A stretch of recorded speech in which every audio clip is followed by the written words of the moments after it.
ભારત વિવિધતામાં એકતા ધરાવતું દેશ છે અને ભારતમાં અલગ અલગ જે રાજ્યો છે તે બધાની એક અલગ સંસ્કૃતિ અને અલગ એક પહેરવેશ સાથે અલગ પહેચાન છે.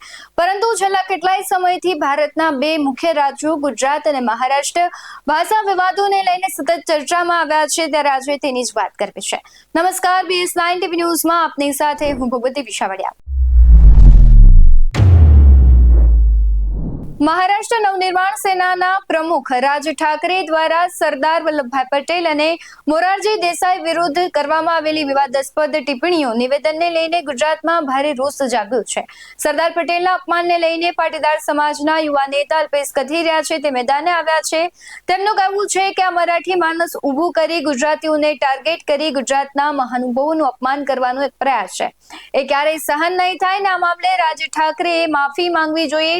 આ સાથે તેમણે આ નિવેદનોને મહારાષ્ટ્ર અને ગુજરાતના લોકોને લડાવવાના પ્રયાસ તરીકે ગણાવ્યા છે અને રાજ ઠાકરેની પાર્ટીનું કોઈ અસ્તિત્વ ન હોવાથી અને તેને ફરી ઊભી કરવાનો એક મોટો નિષ્ફળ પ્રયાસ ગણાવ્યો છે. સમગ્ર મામલે શું કહી રહ્યા છે અલ્પેશ કથિરિયા, તેના પર નજર કરીએ. ગઈકાલે મનસેના વડા રાજ ઠાકરેજી જે સરદાર સાહેબનું ને મોરારજી દેસાઈનું જે અપમાન કર્યું છે, ખૂબ જ વાહિયાત વાતો કરી છે. આ ભાષા કે આ વિવાદને ક્યારેય સાંખી લેવામાં નહીં આવે.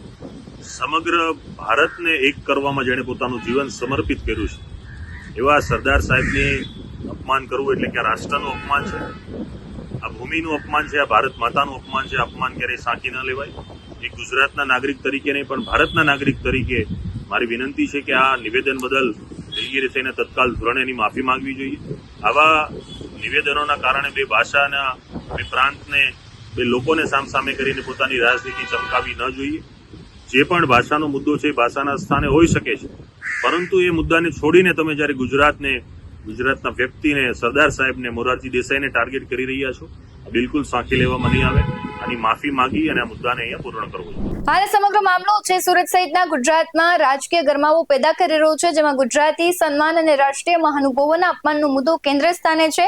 આ મુદ્દે તમારું શું કહેવું છે કમેન્ટ બોક્સમાં જરૂરથી જણાવજો.